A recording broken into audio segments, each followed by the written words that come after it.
Estimados oyentes de Ecuador Radio, a través de Radio Quito Platinum FM y su extensa red de emisoras a nivel nacional e internacional, estamos en este especialísimo de fin de año y como habíamos planificado desde el mes de noviembre, con la opinión de personajes de este país y la propia comunidad, uno de los temas que está pendiente en este querido Ecuador constituye la parte económica, dolarización, la parte social y la competitividad como uno de los desafíos que tenemos los ecuatorianos. Establecimos los grandes desafíos para ya no hacer solo evaluaciones y estadísticas de lo que ocurrió el 2002, sino proyectar con el advenimiento del nuevo gobierno este gran desafío en esta materia. Invitamos al economista Abelardo Pachano, analista económico, expresidente de la Junta Monetaria, presidente de Produbanco, a doña Dora Correa, representante del Banco Interamericano de Desarrollo BID en el Ecuador, y a don Freddy Rojas, representante de la Corporación Andina de Fomento CAF, que lastimosamente se excusó por motivos de sus labores. A Abelardo Pachano y a doña Dora Correa, bienvenidos aquí a este especial de fin de año.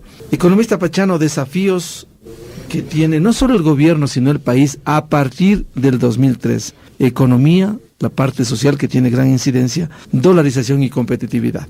Muy buen día, economista Pachano. Gracias, Miguel, y es un placer otra vez compartir con Dora un panel.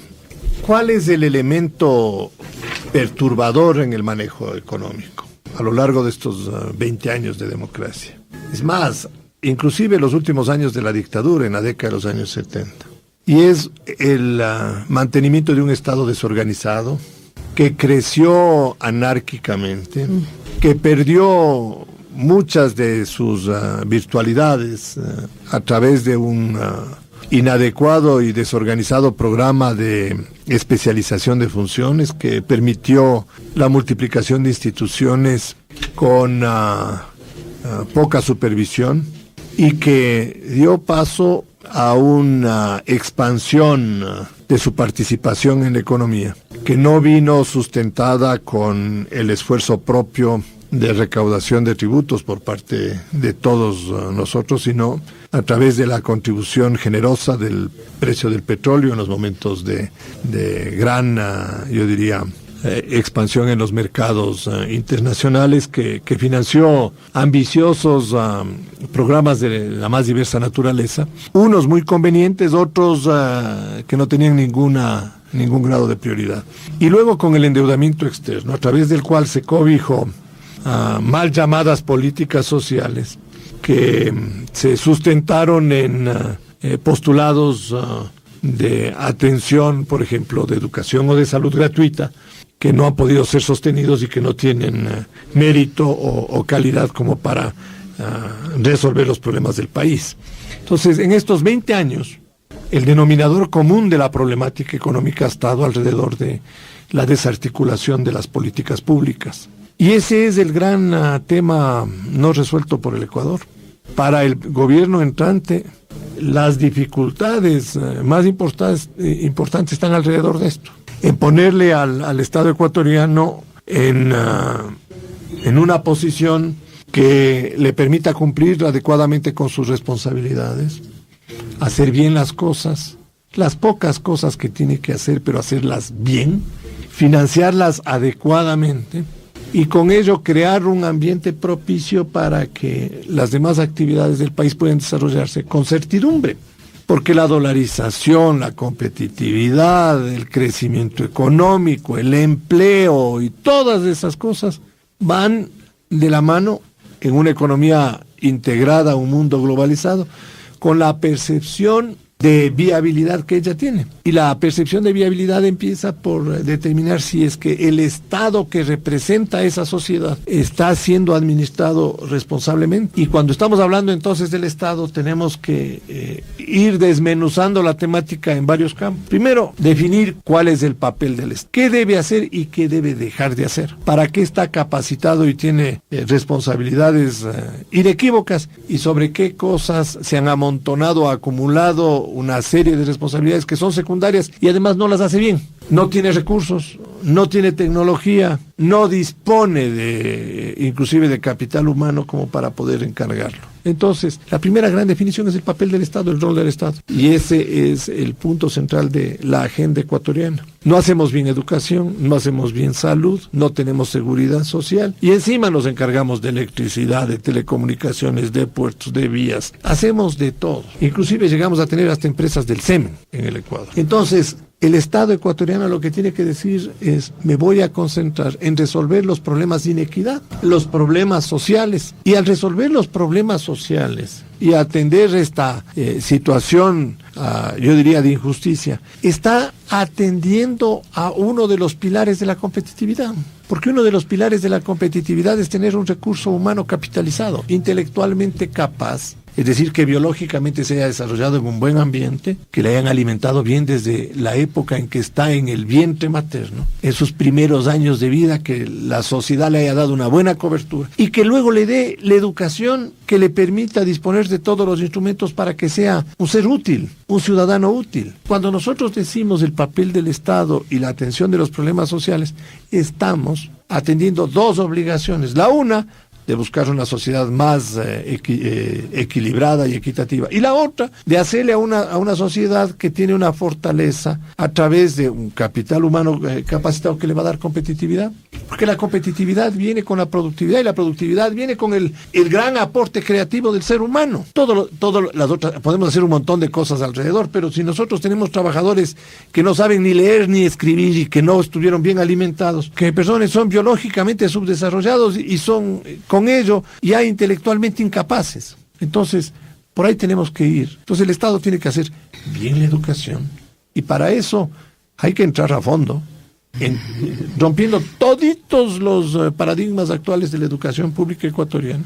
Hay que hacer bien la salud, porque uno puede tener buena educación, pero si no le atiende bien, no hay un médico, no hay un pediatra que le guíe a la madre para que se alimente bien y que con eso tenga un hijo absolutamente bien dotado. Si no tenemos buenos médicos que ayuden, tampoco vamos a poder tener seres humanos aptos. Entonces, salud, educación. Tenemos que tener un buen sistema de seguridad social para proteger a los trabajadores. Entonces, ahí están los papeles del Estado. Lo demás lo podemos hacer por fuera del Estado. Para construir carreteras no necesitamos gran infraestructura estatal. Probablemente para las marginales sí, para las zonas de prospección económica. Pero para comunicar Quito con Guayaquil o con Ambato o con Cuenca o irnos a Tulcán, el Estado ya tiene que dejar de hacerlo. No tiene plata además. Los teléfonos, las empresas eléctricas, esos son servicios que son indispensables para que el inversionista, y aquí viene otro problema de competitividad, hay que tener buenos servicios públicos, baratos, competitivos,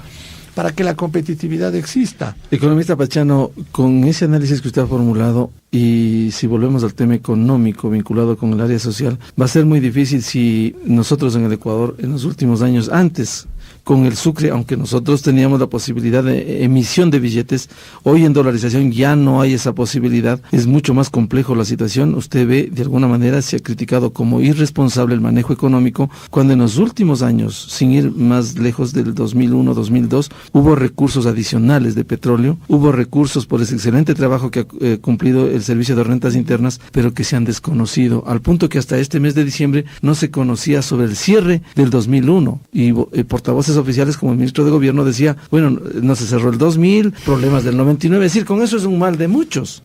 Y no hay una sociedad que demanda efectivamente el cumplimiento de esas obligaciones, porque la rendición de cuentas es una obligación del funcionario público. Desde el presidente de la República hasta el último, los servidores públicos tienen que rendir cuentas. Igual que en las empresas, los gerentes tienen que rendir cuentas ante los accionistas y ante los trabajadores. Hay que manejar bien las cosas en el campo público y hay que manejar bien las cosas en el campo privado. Y hay que rendir cuentas. El problema, Miguel, es que nosotros tenemos abundante legislación en distintos campos, pero no tenemos una estructura social. En nuestra colectividad no hay una institucionalización pública y privada que demande que el Estado y sus representantes cumplan con sus obligaciones y que en el caso de que no lo hagan, esa sociedad le castigue, le sancione, le coloque en una suerte de interdicción frente a toda la colectividad por no haber respondido con, yo diría, eficiencia, con ética, con moral, a las responsabilidades que se le asignaron. Vea simplemente el caso de la ley del gasto electoral, Miguel. Todos sabemos y todos entendimos que la ley del gasto electoral estaba construida para que no se produzcan esos hechos bochornosos de aportes voluminosos que comprometen campañas electorales. Y le pusieron límites. Sin embargo, las propias autoridades electorales, los partidos políticos, algunos, no todos, algunos partidos políticos, e incluso algunos medios de comunicación, y eso es impresionante decirlo, pero algunos medios de comunicación se acogieron al texto de la ley para violarla, cuando la ley tenía un objetivo absolutamente claro: hacer del gasto electoral un instrumento que ayude a promover una candidatura y no que se produzca una compra del electorado o el abuso de la acción. Entonces, en el Ecuador todavía seguimos encontrándole el punto y coma de la ley, el resquicio legal, y asome el abogadillo que por ahí dice no se han cumplido con ciertas formalidades para destrozar realmente el objetivo de fondo. Y esto que le menciono como ejemplo, corren todo. Corren absolutamente todo. ¿Qué ha pasado con los ministros que tenían responsabilidad de informar sobre la gestión? Nada. ¿Por qué? Porque como no hay esta institucionalización que obligue a rendir cuentas, simplemente ellos acaban sus funciones, se van a sus casas muy tranquilos, habiendo hecho lo que han deseado sobre la función, sin rendir las cuentas, y la colectividad dice, bien, muchas gracias. ¿Le preocupa que en dolarización no hayamos aprovechado mejor esos recursos de esos excedentes, tanto lo que dio el SDI cuanto el petróleo? Por supuesto, Miguel. Es que es increíble que, sabiendo que estamos embarcados en un modelo tremendamente inflexible, en donde la competitividad va de la mano de la productividad, y esa productividad requiere de un ambiente sumamente seguro de manejo macroeconómico. El gobierno lo que hizo es utilizar todos estos excedentes circunstanciales que no se van a repetir o que pueden no repetirse para crear obligaciones permanentes. Y ese es el gran daño que le hacen a la colectividad, y es el gran daño que hemos tenido en reiteradas oportunidades. Y en esta vez hemos vuelto a lo mismo. Estamos concluyendo el 2002 en unas condiciones fiscales que no podían haber sido de esta naturaleza, con el petróleo a $21, con las recaudaciones del servicio de renta extraordinarias. El Ecuador debía haber terminado el año 2002 con un superávit voluminoso, con un excedente de caja realmente importante, que le podía haber permitido iniciar un programa de reducción de deuda en condiciones muy ventajosas para el país, aprovechándose los descuentos en el mercado internacional. ¿Se perdió el tiempo en este gobierno saliente? Se perdió el tiempo horriblemente, porque además del mal gasto público, no se hicieron todas las reformas que debían hacérselas. Hay muchas reformas en el camino. La dolarización exige reformas. La dolarización exige un gran ambiente favorable para que todo el mundo pueda encontrar nichos de productividad. ¿Qué hemos hecho? No hemos hecho nada. Dígame algo, Miguel, del programa de competitividad, algo práctico. ¿Mejora en puertos? ¿Mejora en aeropuertos? ¿Mejora en servicios públicos? ¿Mejora en capacitación de mano de obra? ¿Oferta de programas de incentivos de inversión? ¿Líneas de crédito de largo plazo? Porque todo eso se necesitan líneas de crédito de largo plazo. ¿Cuál es el gran fondo de largo plazo del Ecuador? La seguridad social. Y la reforma de la seguridad social es realmente una cosa espantosa. Enredada. Doctora Dora Correa, daría la impresión de este panorama, y siendo proactivos y propositivos, como que hemos hecho las cosas como para no dejarnos ayudar desde el exterior. ¿Qué piensa usted? Muy buen día. Bueno, yo creo que a estas alturas nosotros podemos sentarnos a pensar que, perdimos muchas oportunidades, como dijo Abelardo, en el 2002.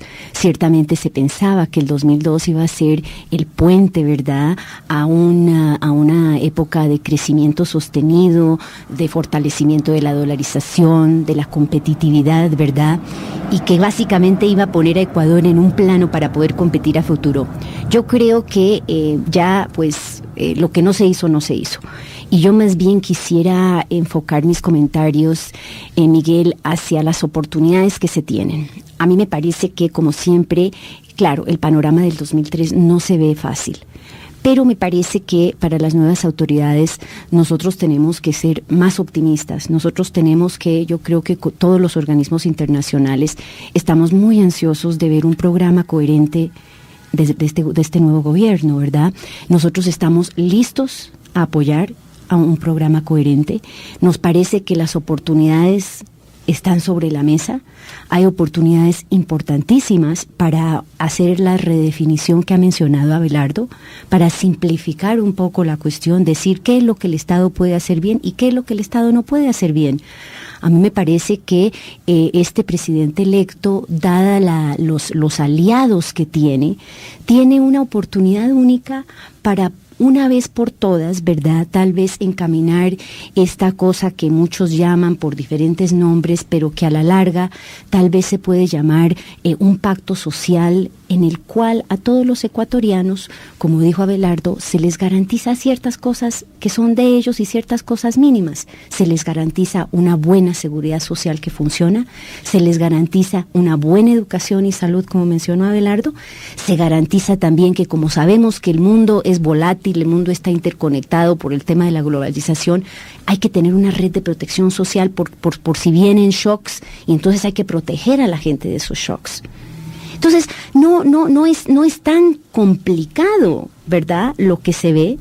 Lo que sí me parece que se necesita... Siempre y cuando se hagan las cosas bien. Bueno, lo que me parece a mí es que se necesita una voluntad férrea, se necesita una clara visión, ¿verdad? Yo creo que a veces nosotros tendemos a complicar las cosas, pero la complicación lo que hace es simplemente dar cabida para que diferentes grupos de interés vengan un poco a empantanar las cosas. Entonces, a mí me parece que he aquí el gran desafío de las nuevas autoridades. Ven cómo simplifican, ven cómo es que se sientan un norte y decimos, vamos a caminar hacia ese norte. Por ejemplo, vamos a entregar nosotros, ¿verdad?, cuando llegue a finales del 2006, vamos a entregar nosotros un país que está ordenado, unas finanzas públicas sostenibles. Tenemos una base. No es que hay que hacerlo todo de cero. La ley orgánica fiscal es un paso adelante tremendo.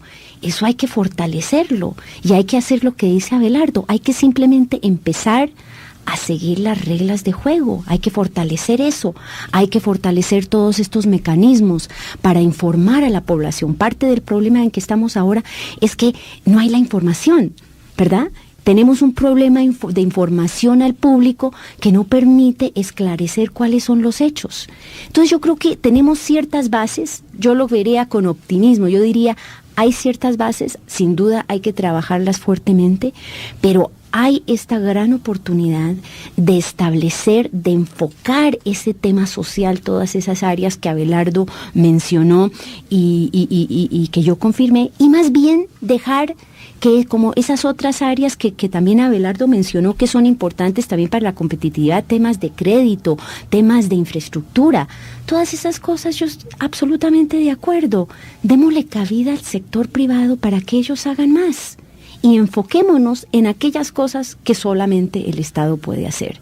A mí me parece que si trazamos ese norte, ¿verdad?, si las nuevas autoridades trazan ese norte y explican con claridad, yo creo que aquí hay una oportunidad para dejar un país ordenado a finales del 2006 y tal vez decir, ¿sabe qué? Vamos a apuntar a que en el 2007 tengamos todo listo para que Ecuador regrese a los mercados internacionales.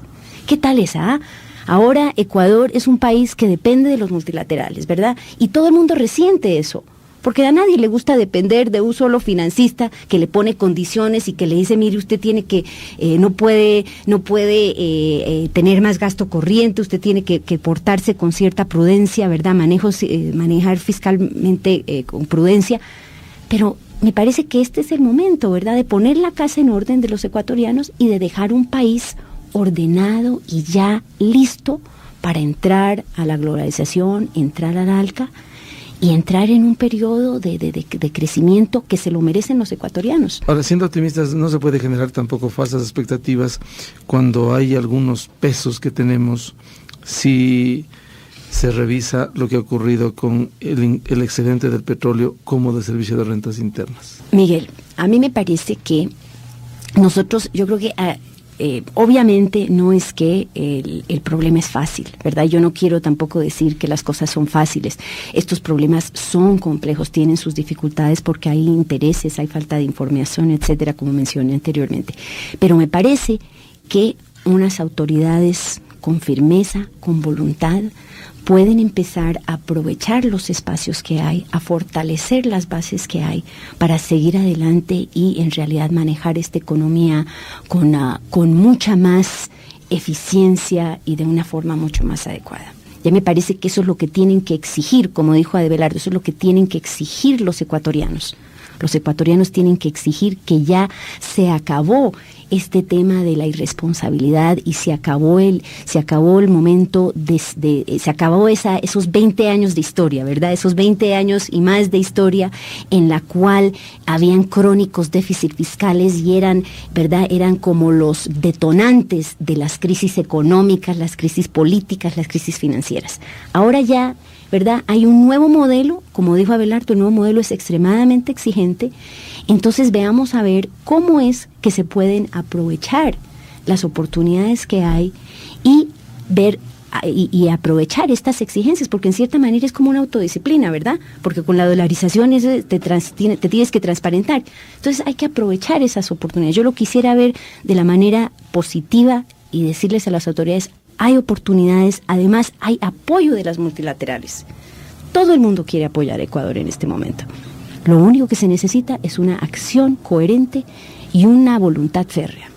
Economista Abelardo Pachano, ¿cuáles serían las perspectivas a partir del 2003 con este entorno económico y fiscal y con aquello que la mayoría de candidatos de este año 2002 le dijo la necesidad de sostener la dolarización? ¿Qué sería más traumático? ¿Salirse de la dolarización o mantenerse en estas condiciones si no cambiamos? Yo por lo menos no conozco una fórmula ordenada de salir de la dolarización que no sea manejando estupendamente bien la economía. Si nosotros... Y hasta para salirnos de la dolarización hay que manejar muy bien. Hay que cumplir Pero todas si no las obligaciones. Si es que alguien quiere salir de la dolarización, tiene que empezar por poner en orden al Estado ecuatoriano. Tiene que resolver el déficit, tiene que atender sus obligaciones externas, tiene que cubrir sus obligaciones internas, tiene que promover a un sector privado sumamente activo y todo, para pensar en salir de la dolarización. Entonces, por las buenas o por las malas, si no nos gusta la dolarización, tenemos que hacer bien las cosas. No hay otro camino. Los ejemplos de salir cuando uno tiene posiciones populistas en el manejo económico, lo único que demuestran es que el daño social es muchísimo más grave. El deterioro de los indicadores de pobreza es fenomenal. El caso argentino es el más patético de los que tenemos en este momento a la vista. Hay países africanos como Liberia que llegaron a guerra civil por un mal manejo económico. Ellos también estaban dolarizados.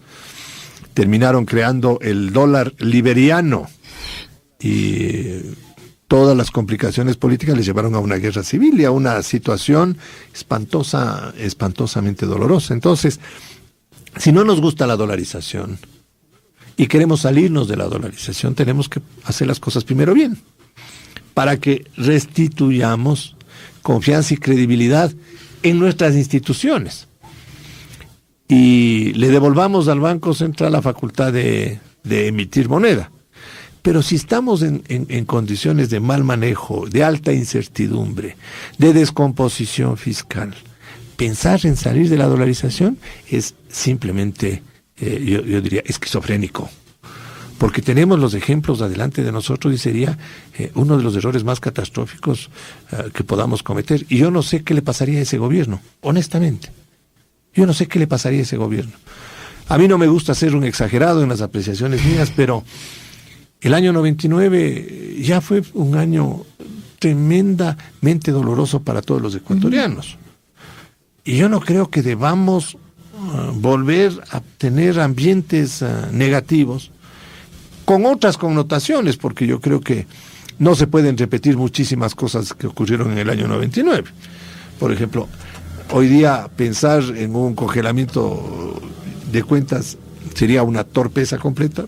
Primero porque ya la ley lo prohíbe y segundo porque eso le pegaría un disparadero político insostenible. Entonces, igual que ahora no podemos devaluar o no podemos prohibir importaciones porque tenemos compromisos con la Organización Mundial de Comercio. Hay cosas que se podían hacer antes y que ya no se pueden hacer hoy porque la soberanía económica está reducida. Ya las autoridades económicas tienen márgenes de maniobra mucho menores. Entonces, en ese sentido, cuando nosotros hablamos de dolarización, yo creo que para los que promovieron la dolarización y para los que nunca estuvimos de acuerdo, pero que ya no tenemos más remedio que aceptarla, el único camino que nos queda es el manejo responsable de la economía. Y dentro del manejo responsable de la economía, lo primero que hay que hacer es atender a los problemas del sector público ecuatoriano. Porque con un buen sector público hasta podríamos pensar en modificar la estructura tributaria del Ecuador para promover más producción. Pero si seguimos gastando de la forma como está terminando el año 2002, la única línea de ajuste es más impuestos, y más impuestos, y más impuestos. O suba los combustibles, y suba los combustibles, y suba los combustibles. Entonces, para que no sigamos con esa fórmula, la única manera es decir, el Estado va a hacer educación, salud, bienestar social, estas cosas y todo lo demás. Mis queridos amigos, voy a llegar a unos acuerdos con inversionistas privados de cualquier origen, pero que me manejen mercados competitivos, porque tampoco les vamos a dar a ellos poder para que generen monopolios y controlen precios y tengan utilidades fenomenales en el Ecuador. Porque lo que queremos es energía más barata. Y la energía más barata es la hidráulica, y para la hidráulica se requiere un montón de plata, y el Estado no tiene plata. O si es que nosotros queremos explotar el ITT, el famoso campo petrolero de Petroecuador, se requieren $4,000 millones. Este año, arañando, hemos invertido 100 millones, hemos mal invertido $100 millones en Petroecuador. Tenemos problemas hasta porque la tecnología utilizada fue mala. Nos imaginamos, por ejemplo, $4,000 millones en Petroecuador. ¿De dónde? ¿De dónde sacamos? Entonces, ¿qué es lo que tenemos que llamar? A un socio. Tenemos que, venga amigo acá, hagámonos socios, distribuyámonos más o menos razonablemente esta cosa, en función de los intereses que ponemos las partes, y ganemos todos, Entonces, Miguel, yo creo que todos los ecuatorianos, y con mayor razón los dirigentes políticos, tienen que entender y debemos entender de que el Estado ecuatoriano no puede seguir dilapidando recursos de la forma como lo hemos hecho. Ya no hay eso. Ya nos comimos todo y nos comimos en exceso. El país está sobreendeudado y para que el país se vuelva viable hay que bajar la deuda. Y bajar la deuda en un ambiente de competitividad, y voy a la pregunta anterior, ya al tema de fondo de esta conversación, para que nosotros podamos ser competitivos, tenemos que respetar todos los acuerdos internos y externos. Nosotros no podemos ser competitivos y buscar exportar si el día de mañana no cumplimos con los multilaterales. O si el día de mañana no cumplimos con los proveedores del Estado ecuatoriano a los que les debemos. O no cumplimos con los banqueros internacionales a los que también les debemos. Porque los que nos van a decir, oiga, ustedes quieren vender en estos mercados, quieren promocionar sus productos, necesitan cartas de crédito, requieren financiamiento de la producción y no cumplen sus obligaciones. ¿En dónde estamos? De tal manera que aquí en el manejo económico, los conceptos de manejo económico son muy rigurosos por el esquema de dolarización, tremendamente rigurosos, porque la dolarización, en esto también, aquí hay un tema muy de fondo. La dolarización ya no permite una reducción de los salarios. Ya no hay una reducción de los salarios. Yo me pongo a pensar que el gobierno se le ocurra, por razones de competitividad, bajar el salario mínimo vital. Aquí tenemos un problema social fenomenal, una explosión social. Sin embargo, si decimos no hay dolarización, si podemos bajar el salario, pues con una buena devaluación le bajamos el salario. Entonces, algunas personas que proponen salir de la dolarización y que dicen defender los equilibrios sociales, nos están dando el mensaje de que la única manera de hacerle viable esta economía es deprimiendo más los ingresos de los más pobres, pues. Porque eso es así. Entonces uno puede entender de personas que tienen una visión de un capitalismo exacerbante, para que digan, oiga, la dolarización nos fastidia, pero de personas que tienen criterio social, de que defienden el ingreso de los trabajadores, el decir, hay que salirse de la dolarización para crear competitividad. Lo único que nos están diciendo en el fondo es, señores, hay que deprimir salarios. Porque como no podemos hacerlo de frente, con la cara limpia, lo tenemos que hacer por abajo de la mesa con devaluaciones. Doctora Dora Correa, perspectivas a partir del 2003 con el Ecuador y en dolarización. Bueno, yo creo que hemos estado hablando de los temas claves, de los temas de la sostenibilidad fiscal, los temas de la competitividad, y de ahí dentro de la competitividad, me parece que los temas sociales, como hemos mencionado, son temas claves. Esos temas hay que atacarlos. Me parece que si algo nos está diciendo las elecciones y los movimientos políticos en otras partes de la región, incluyendo Ecuador, es que nosotros ya no podemos postergar el tema social, ¿verdad? Yo creo que ya no vale que nosotros siempre pongamos, ¿verdad? Digamos, lo que hay que hacer es tener una persona muy fuerte en economía, pero la verdad es que no importa tanto en la parte social. Yo creo que eso hay que nivelarlo, hay que asegurar que las mejores gentes, ¿verdad?, las de mejor manejo y gestión, las que más entienden estos temas, en realidad se van a las áreas sociales, porque ahí está, me parece a mí, el foco de la atención, y ahí es donde se va a ver si es que este gobierno, ¿verdad?, tiene éxito en el mediano plazo. En esa consideración, ¿cómo ve las perspectivas ecuatorianas? Bueno, yo creo que son buenas. Yo creo que nosotros somos, como mencioné Miguel, yo creo que nosotros somos optimistas. Como principal acreedor del Ecuador, el BID tiene que ser optimista. Entonces nosotros sí queremos hacer todo lo posible para que estas cosas se den, porque sí me parece que ya, como hemos mencionado aquí, el tiempo es corto. Hay mucho que hacer en estos próximos 4 años. No hay tiempo que perder. Los ecuatorianos han hablado muy contundentemente de qué es lo que quieren. Entonces hay que trabajar. Nosotros estamos dispuestos a colaborar, ¿verdad?, en coordinación con el FMI, el Mundial y la CAF. Bien, al economista Abelardo Pachano y a la doctora Dora Correa, gracias a la presencia en este especialísimo de fin de año. Allí está. Hay que tomar debida lectura de esto que hemos querido trasladar sobre la parte económica, la competitividad, la dolarización y fundamentalmente la parte social. Muy amable economista Pachano, doctora Correa, un feliz año. De igual manera, Miguel y Lolita. Gracias. Estimados oyentes de Ecuador Radio, a través de Radio Quito Platinum FM y su extensa red de emisoras a nivel nacional e internacional, estamos en este especialísimo de fin de año, y como habíamos planificado desde el mes de noviembre, con la opinión de personajes de este país y la propia comunidad, uno de los temas que está pendiente en este querido Ecuador constituye la parte económica, dolarización, la parte social y la competitividad, como uno de los desafíos que tenemos los ecuatorianos. Establecimos los grandes desafíos para ya no hacer solo evaluaciones y estadísticas de lo que ocurrió el 2002, sino proyectar con el advenimiento del nuevo gobierno este gran desafío en esta materia. Invitamos al economista Abelardo Pachano, analista económico, expresidente de la Junta Monetaria, presidente de Produbanco, a doña Dora Correa, representante del Banco Interamericano de Desarrollo, BID, en el Ecuador, y a don Freddy Rojas, representante de la Corporación Andina de Fomento, CAF, que lastimosamente se excusó por motivos de sus labores. A Abelardo Pachano y a doña Dora Correa, bienvenidos aquí a este especial de fin de año. Economista Pachano, desafíos que tiene no solo el gobierno, sino el país a partir del 2003. Economía, la parte social que tiene gran incidencia, dolarización y competitividad.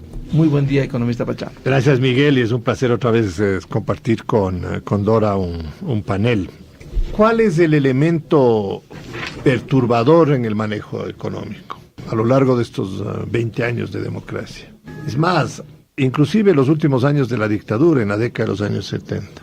Y es el mantenimiento de un Estado desorganizado, que creció anárquicamente, que perdió muchas de sus virtualidades a través de un inadecuado y desorganizado programa de especialización de funciones que permitió la multiplicación de instituciones con poca supervisión y que dio paso a una expansión de su participación en la economía, que no vino sustentada con el esfuerzo propio de recaudación de tributos por parte de todos nosotros, sino a través de la contribución generosa del precio del petróleo en los momentos de gran, yo diría, expansión en los mercados internacionales, que financió ambiciosos programas de la más diversa naturaleza, unos muy convenientes, otros que no tenían ningún grado de prioridad. Y luego con el endeudamiento externo, a través del cual se cobijó mal llamadas políticas sociales que se sustentaron en postulados de atención, por ejemplo, de educación o de salud gratuita, que no han podido ser sostenidos y que no tienen mérito o calidad como para resolver los problemas del país. Entonces, en estos 20 años, el denominador común de la problemática económica ha estado alrededor de la desarticulación de las políticas públicas. Y ese es el gran tema no resuelto por el Ecuador. Para el gobierno entrante, las dificultades más importantes están alrededor de esto.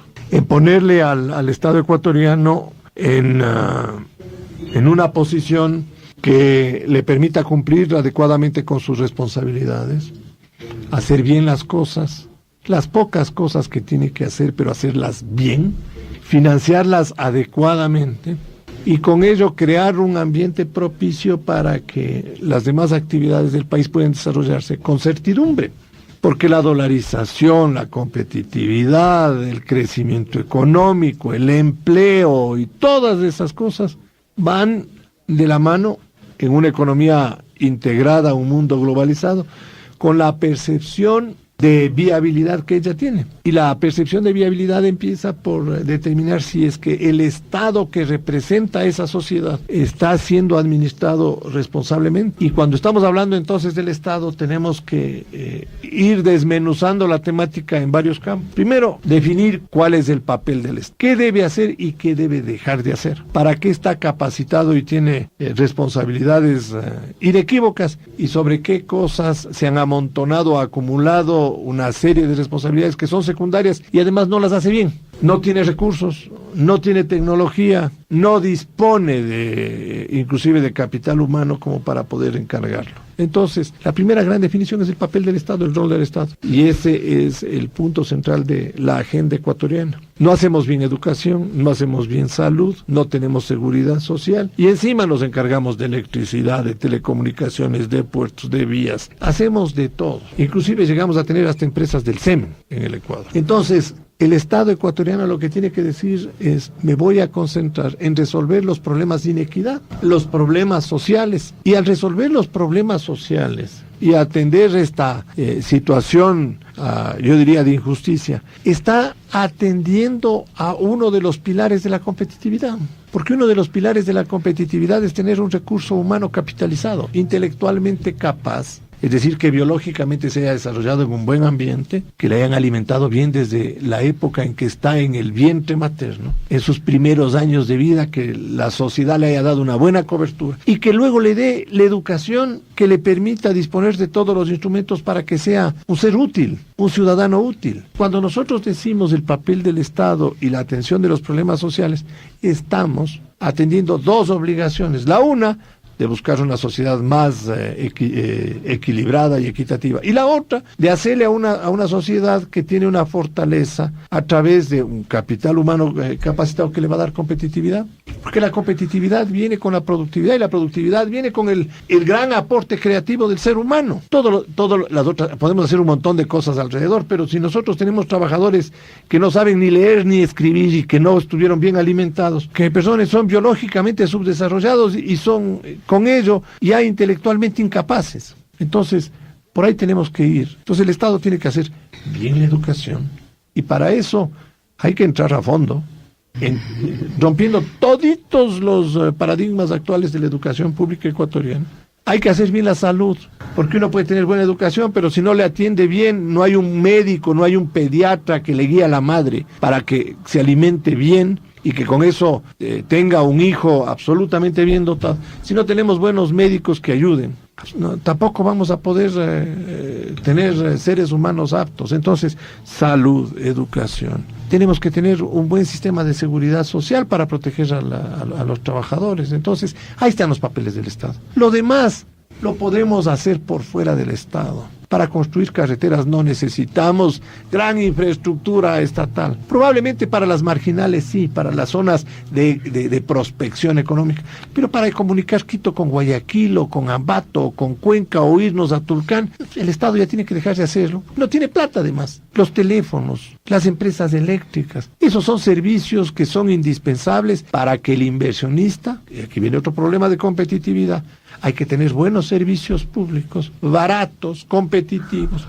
para que la competitividad exista. Economista Pachano, con ese análisis que usted ha formulado, y si volvemos al tema económico vinculado con el área social, va a ser muy difícil si nosotros en el Ecuador, en los últimos años, antes, con el Sucre, aunque nosotros teníamos la posibilidad de emisión de billetes, hoy en dolarización ya no hay esa posibilidad, es mucho más complejo la situación. Usted ve, de alguna manera se ha criticado como irresponsable el manejo económico, cuando en los últimos años, sin ir más lejos del 2001-2002, hubo recursos adicionales de petróleo, hubo recursos por ese excelente trabajo que ha cumplido el Servicio de Rentas Internas, pero que se han desconocido, al punto que hasta este mes de diciembre no se conocía sobre el cierre del 2001, y portavoces oficiales como el ministro de Gobierno decía, bueno, no se cerró el 2000, problemas del 99, es decir, con eso es un mal de muchos.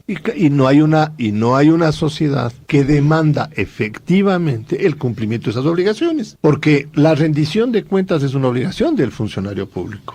Desde el presidente de la República hasta el último, los servidores públicos tienen que rendir cuentas. Igual que en las empresas, los gerentes tienen que rendir cuentas ante los accionistas y ante los trabajadores. Hay que manejar bien las cosas en el campo público y hay que manejar bien las cosas en el campo privado. Y hay que rendir cuentas. El problema, Miguel, es que nosotros tenemos abundante legislación en distintos campos.